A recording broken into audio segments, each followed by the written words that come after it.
ဗုဒ္ဓေထဝိသစ္စာဒဝရသစ္စာသဟတကိသစ္စာတတသဟတနိနမာမိတိရတမဟာအဘဂဝါလူကဂင်္ဂနန္ဒာနိဗ္ဗုဒ္ဓဇိနာဒေတတမေသတကိစ္ဆာအာရရိနနမမဟံနမကာရနုဘဝေနဟိတဝသဗ္ဗေဥပဒဝေ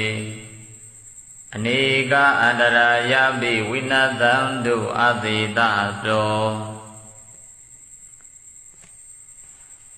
အထဝိတံသုံးပါးဘဝသုံးလောကတွင်ညာနာရောင်ဖိအောင်ပိသိနှင့်နှစ်ကျိတ်ရှိစုကုန်သော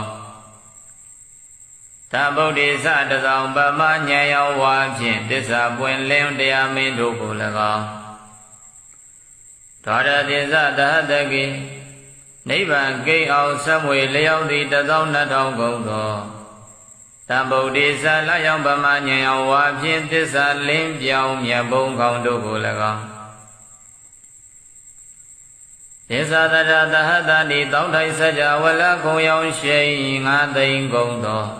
သဗုဒ္ဓေသ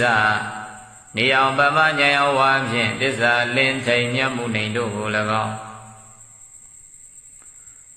ကျွန်ုပ်သည်တိရသာဥကောင်းယရဏမြတ်အင်္ဂါဖြင့်နမမိယောတိညိုကျိုးလက်ဆုံးမိုး၍ရှိကိုပါ၏